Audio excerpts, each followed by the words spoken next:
Jumpa lagi di Vestalk, channel yang membahas mengenai keuangan, bisnis, dan investasi. Terima kasih pada teman-teman member yang sudah join ke YouTube membership Vestalk.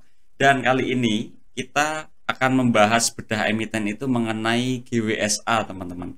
Ini bisa menjadi salah satu pilihan saham yang bisa dicermati ya, teman-teman ya. Karena di sini menjadi salah satu perusahaan kecil, sehingga teman-teman nanti kalau melihat GWSA dan ketika memutuskan untuk berinvestasi di GWSA itu perlu dengan money management yang sangat tepat, diversifikasi yang sangat tepat karena ini masih menjadi perusahaan kecil.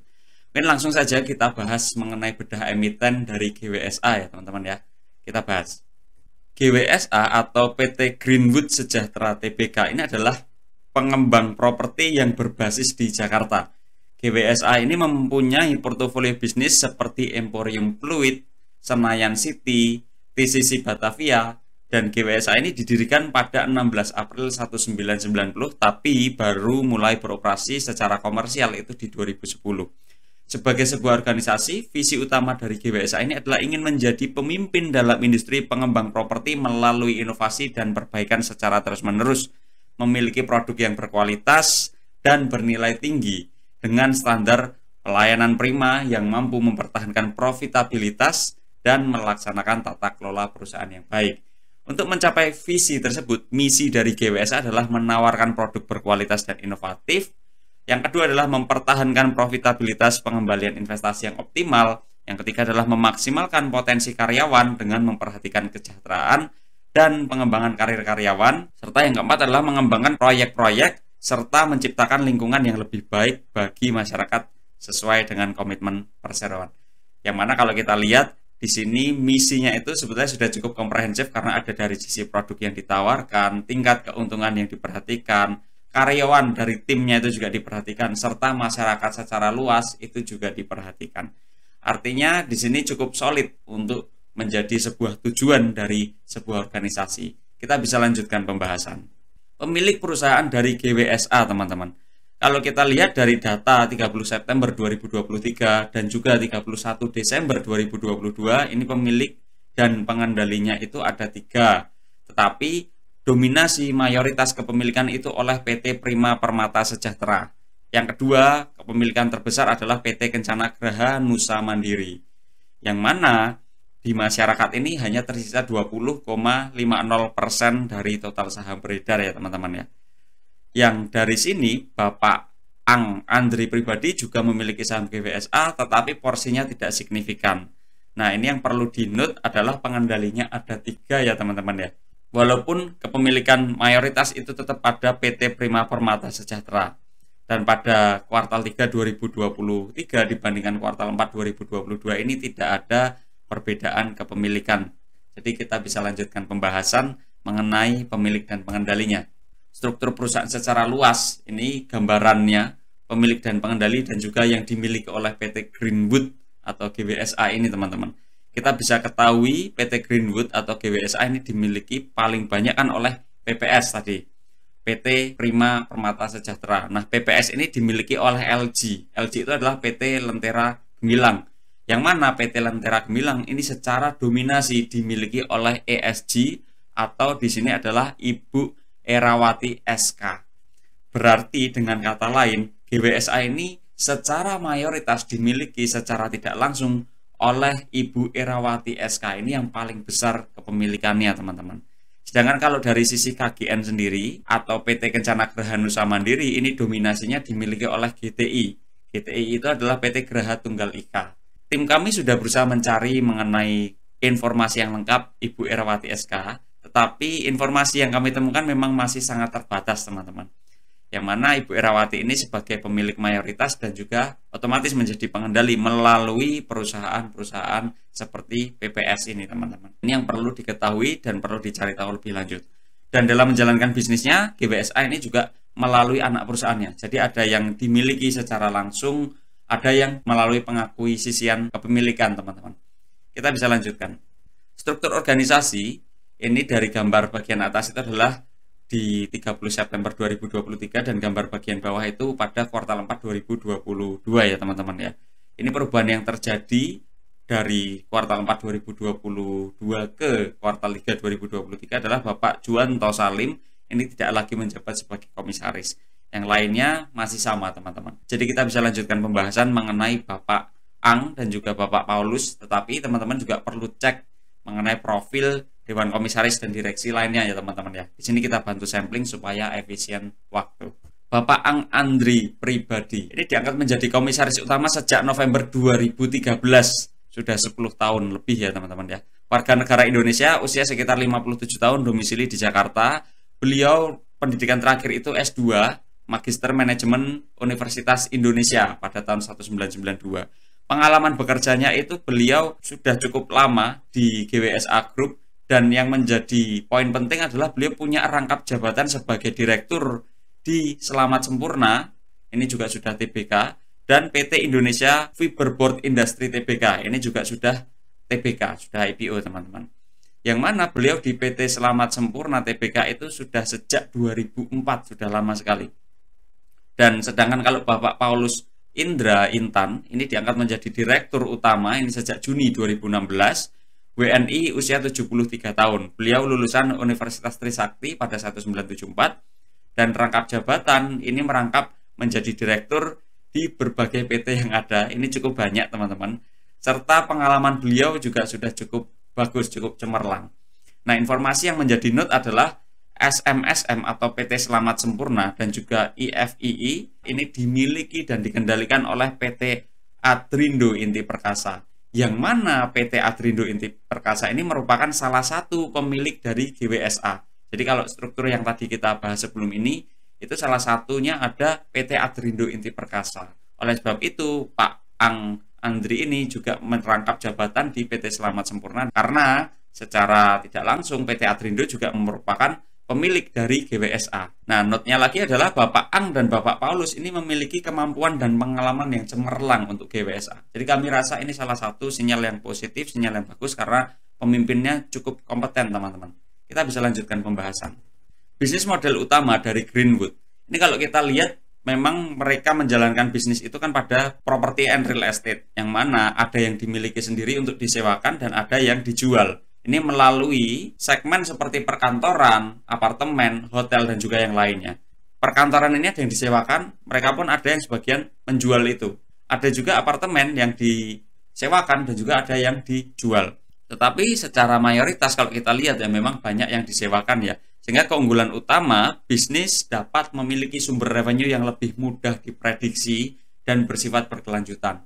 Umumnya secara garis besar, bisnis model seperti ini ya keunggulannya adalah revenue lebih mudah diprediksi. Tetapi kelemahan utamanya adalah membutuhkan modal yang relatif besar untuk menjalankan bisnis yang lebih besar. Karena dia harus membuat itu dan baru menyewakan, otomatis membutuhkan modal yang lebih besar. Pemahaman bisnis dalam menjalankan bisnis properti seperti ini juga harus sangat dalam. Karena kalau kita sudah bikin properti nggak laku, ini untuk likuidasi kan cukup rumit ya teman-teman ya, cukup lama. Sehingga tidak boleh kesalahan itu besar nilainya.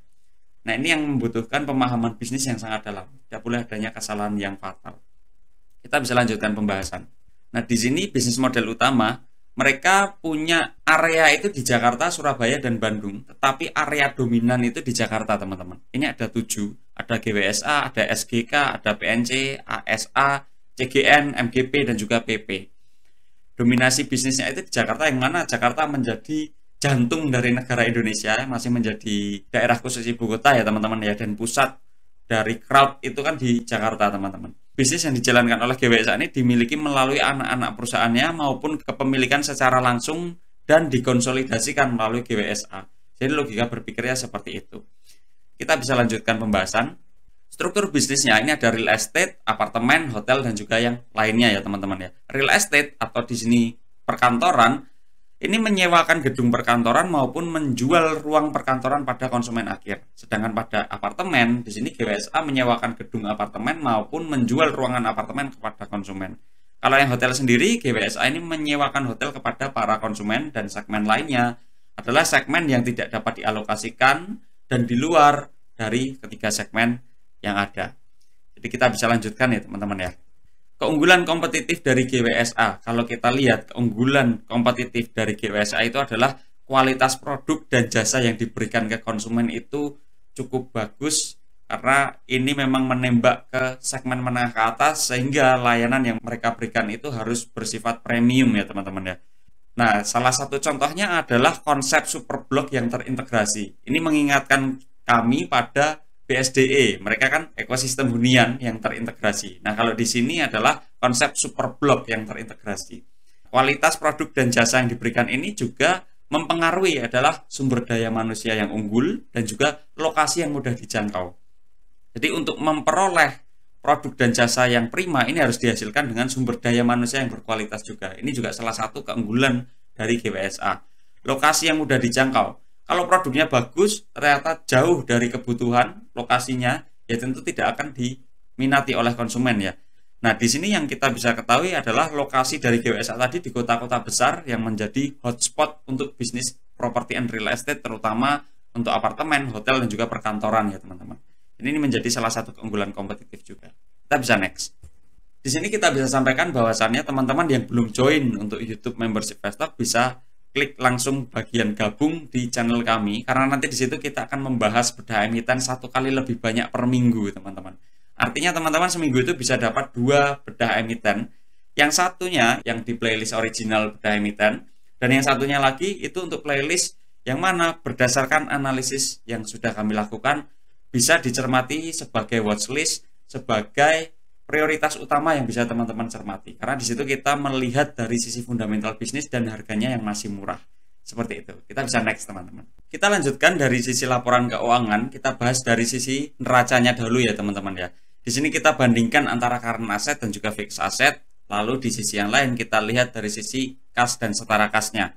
Total aset ini ada peningkatan yang signifikan tuh hanya di tahun 2014 ke 2015. Sisanya 2015 ke 2023 ini ada peningkatan, tetapi sebetulnya tidak terlalu signifikan ya teman-teman. Dan per 2023 kuartal 3 ini komponen aset diisi oleh fixed asset yang mana berisi investasi pada entitas asosiasi sebesar 3,5 triliun dan juga ada properti investasi sebesar 2,2 triliun rupiah. Lalu dari sisi current asset ini didominasi oleh persediaan yang mana ini sebesar 1,3 triliun, didominasi oleh proyek Capital Square. Jadi ini nanti akan ada proyek yang selesai ya teman-teman ya, proyek Capital Square ini. Lalu kita bisa ketahui bahwasannya kalau kita lihat sisi fixed asset banyak diisi oleh investasi pada entitas asosiasi. Ini karena properti yang mereka miliki itu ada yang mereka miliki melalui anak perusahaan, melalui pembelian sahamnya teman-teman. Jika seolah-olah ini menjadi barang investasi, menjadi properti investasi, seperti itu. Untuk rinciannya teman-teman bisa lihat juga di laporan keuangannya. Kita lanjutkan pembahasan. Dari sisi ekuitas dan juga utangnya. Utang ini dikombinasikan dari utang jangka panjang dan utang jangka pendek. Untuk liabilitas didominasi oleh utang jangka panjang dengan dominasi diisi oleh utang bank, yang mana sebetulnya cukup tidak signifikan ya, cukup kecil di 533 miliar. Dan rata-rata pertumbuhan ekuitas ini selama 10-11 tahun terakhir sekitar 14,72% per tahun. Tetapi kembali, ini signifikansi yang terjadi di 2014 ke 2015. Ada lonjakan yang signifikan. Setelah itu ya ada pertumbuhan tetapi tidak terlalu signifikan. Dan total ekuitas per 2023 kuartal 3 sekitar 7 triliun teman-teman. Kita bisa lanjutkan pembahasan. Untuk laporan laba rugi. Nah ini bisa diperhatikan, laba rugi ini kan kita satuannya triliun. Pada dasarnya pada laporan laba rugi mereka itu akan pas kalau dilihat satuannya rentan pakai miliar ya teman-teman ya. Tetapi di 2015 ini ada lonjakan yang outlier di luar kebiasaan. Dan pada 2013 ke 2023 kalau kita lihat sebetulnya fluktuasi saja, trennya ada penurunan karena di 2020 kemarin ada COVID ya teman-teman ya. Nah pada 2015 ini laba operasi dan juga laba bersih ada lonjakan yang sangat signifikan. Ini terjadi karena adanya peningkatan nilai wajar properti investasi. Nah, sehingga kalau kita mau analisis ini, nanti untuk menghitung valuasi, ya ini bisa di take out nih pada 2015-nya. Tetapi kalaupun tidak, untuk averaging di 2020, ya bisa juga. Karena kan 2020 outlier juga ya teman-teman ya. Ada pandemi, seperti itu. Kita bisa next.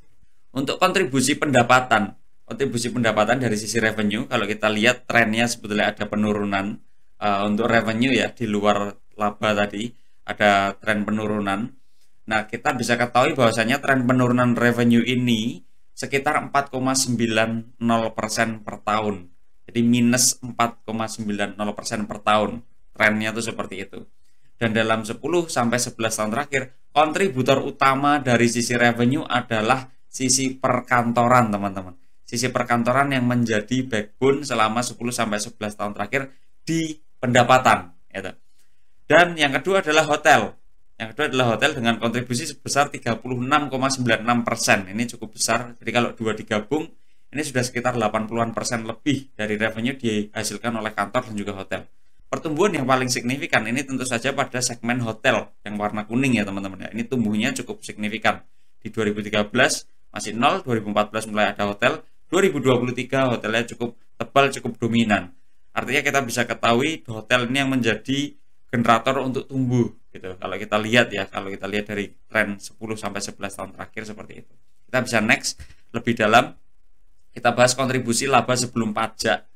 Ini ada sisi outlier di 2015, tetapi bisa kita ketahui ternyata kontributor utama dalam memperoleh laba sebelum pajak ini adalah sisi perkantoran, yaitu hampir sepenuhnya teman-teman. Di luar eliminasi ya, ini 107,87% ini sebelum adanya eliminasi. Yang mana hotel itu kontribusinya tidak signifikan atau bahkan cukup kecil ya teman-teman ya. Berarti ini kita bisa ketahui bahwasannya hotel ini membutuhkan biaya operasional yang sangat tinggi karena kontribusi terhadap laba sebelum pajak ini cukup kecil. Mengingat tadi kontribusi terhadap revenue cukup tinggi ya teman-teman ya. Itu kesimpulannya, kalau yang kita bisa ketahui memang laba sebelum pajak masih dari perkantoran karena hotel operasional cost-nya ternyata cukup tinggi. Kita masuk lebih lanjut. Dari sisi arus kasnya, ini yang menarik, ini yang perlu kita ketahui untuk memahami lebih dalam bisnis model dari GWSA. Arus kas operasi ini selalu bernilai negatif teman-teman. Jadi secara bisnis kan tidak logis ya. Ada operasional yang jalan tetapi kok negatif terus arus kas operasinya. Ternyata setelah kita perdalamin, mereka itu mendapatkan untuk menjaga arus kas, mendapatkan keseimbangan itu dari arus kas investasi. Kembali di neraca tadi, sisi properti investasinya kan cukup tebal melalui entitas asosiasi ya teman-teman. Nah ini masuk kalau di arus kas pencatatannya itu menjadi dari dividen. Sehingga dia dapat arus kas dari investasi berupa dividen itu untuk menyeimbangkan kasnya. Jadi kalau arus kasnya negatif, ya untuk supaya adil kita nilai arus kas secara keseluruhan teman-teman. Sebelum kita lanjutkan, kita bisa informasikan bahwasanya kita sudah bisa menerima super comment dan juga super thanks. Bagi teman-teman yang ingin memberikan super comment dan juga super thanks, ini bisa langsung klik titik 3 dan ada ucapan terima kasih untuk tim kami. Dan terima kasih juga bagi teman-teman penonton setia Vestok yang sudah memberikan untuk kami, yang kita bisa informasikan bahwasannya yang teman-teman berikan itu sepenuhnya untuk pengembangan organisasi, yang mana kita gunakan untuk mencapai visi kita untuk meningkatkan literasi keuangan di Indonesia yang pada akhirnya bisa mempercepat pertumbuhan ekonomi di Indonesia. Terima kasih dan kita bisa next. Rasio profitabilitas teman-teman ya. Rasio profitabilitas ini ada return on equity, ada net profit margin, ada return on asset dan juga ada operating profit margin. Di sini kalau kita bisa lihat ya grafiknya hampir sama karena range-nya sangat tinggi sekali. Di 2015 ada outlier yang sangat tinggi. Dan kalau kita ketahui bahwasannya rata-rata net profit margin dalam 10-11 tahun terakhir itu sekitar 231,2%. Sedangkan rata-rata return on equity sekitar 4,45%. Pada dasarnya dalam menilai GWSA ini akan lebih tepat menggunakan return on equity teman-teman. Karena kalau kita pakai NPM, di NPM ini kan dia net profitnya ketambahan dari hasil dari investasi tadi teman-teman. Pendapatan lain-lain, pendapatan dari entitas asosiasi yang mana itu tidak tercatat di revenue. Sehingga net profit margin seolah-olah akan tinggi sekali. Kita akan lebih tepat menggunakan return on equity. Tetapi return on equity-nya dalam 10-11 tahun terakhir ya ini relatif rendah ya teman-teman ya, di bawah dari 5% di 4,45%-an. Seperti itu. Jadi kita bisa next. Untuk rasio likuiditas, kita bisa ketahui bahwasanya rasio likuiditas pada GWSA ini sangat bagus, risikonya sangat rendah karena cash ratio saja itu di 300% bisa mengcover dari utang jangka pendeknya. Jadi dengan ini kita bisa ketahui tidak ada permasalahan di rasio likuiditas, kita bisa lanjutkan pembahasan. Di rasio solvabilitas. rasio solvabilitas debt equity rasionya memang relatif kecil ya teman-teman, di 11,12%. Tetapi operating profit kalau dibagi dengan interest expenses-nya itu sebenarnya hanya bisa mengcover 3 kalinya. Ini estimasi di 2023. Artinya dengan ini risiko dari rasio solvabilitas yang dimiliki oleh GWSA ini relatif moderat walaupun masih manageable teman-teman. Seperti itu. Jadi kita bisa lanjutkan pembahasan di valuasi. Nah, kita bisa ketahui valuasi ini dari dua. Pertama discounted cash flow, yang kedua valuasi dengan price brand menggunakan PBV. Yang mana kalau menggunakan discounted cash flow ini asumsinya kita bacakan, kita yang pertama itu cash flow per share sama digantikan dengan earning per share, dan earning per share ini menggunakan rata-rata dalam 10 sampai 11 tahun terakhir ini sekitar 27,91 rupiah. Discount rate sebesar 20, ini karena perusahaan kecil dan risknya masih cukup tinggi karena di 2020 ya sempat mengalami kerugian ya teman-teman. Dan juga growth rate ini sekitar 14,72%, yang mana ini dari 10 sampai 11 tahun terakhir kita asumsikan bisa bertahan 10 tahun ke depan, dan pada kondisi yang mature bisa di angka 5%, sehingga hasil discounted cash flow-nya sekitar Rp342 per lembar sahamnya. Sedangkan kalau kita menggunakan price brand dengan PBV, estimasi book value per share atau BVPS di 2023 itu sekitar Rp908. Dan rata-rata PBV dalam 10 sampai 11 tahun terakhir ini di angka 0,27, yang mana 0,27 ini masih sangatlah murah, masih sangatlah rendah. Hasil perhitungan pakai price brand ini di 245. Artinya, kalau kita mau acuan PBV rata-rata 0,27 ini masih sangat murah, itu aja harga valuasinya di 245 teman-teman ya. Sedangkan di harga sekarang kita bisa lanjutkan itu di 147 teman-teman. Ini per 6 Februari 2024 ya. Kesimpulannya dengan ini sebetulnya masih lebih murah dibandingkan perhitungan valuasinya, tetapi memang disclaimer-nya teman-teman perlu ketahui bisnisnya lebih lanjut seperti apa, perlu di cross check lebih dalam seperti apa. Kesimpulannya adalah GWSA ini merupakan perusahaan yang bergerak di sektor properti dan real estate dengan bisnis utama ini adalah berjualan dan menyewakan kantor, apartemen, dan menyewakan hotel. GWSA memiliki neraca yang cukup kuat, kemampuan mencetak laba bersih ini relatif rendah dengan adanya tren tekanan. Tetapi arus kasnya masih sehat dibantu dari hasil kegiatan investasi perusahaan, dan dividen tidak bisa diharapkan karena dividen itu dalam 10 sampai 11 tahun terakhir ya nilainya 0. Di harga saat ini di 147, kami rasa GWSA ini berada di bawah valuasi bisnisnya. Tapi kembali note yang perlu kita tekankan adalah untuk tindakan akumulasi ini perlu diperhatikan langkah pengembangan ke depan seperti apa dari perusahaan, dan ketika ingin berinvestasi situ disesuaikan dengan modal investasi yang kita miliki. Karena ukuran perusahaan ini relatif kecil, free float-nya juga kecil, artinya goncangan itu akan sangat mudah terasa teman-teman. Nah itu mungkin note yang bisa kita sampaikan. Dan terima kasih pada teman-teman yang sudah menonton video ini sampai akhir. Terima kasih juga tim Vestok yang sudah membantu terciptanya video ini. Drop di komen juga teman-teman ingin dibahas mengenai bedah emiten dari saham apa, itu drop saja di komen. Nanti dari tim kami akan menghitung untuk melihat votingnya seperti apa. Sampai di video selanjutnya, terima kasih dan selamat siang.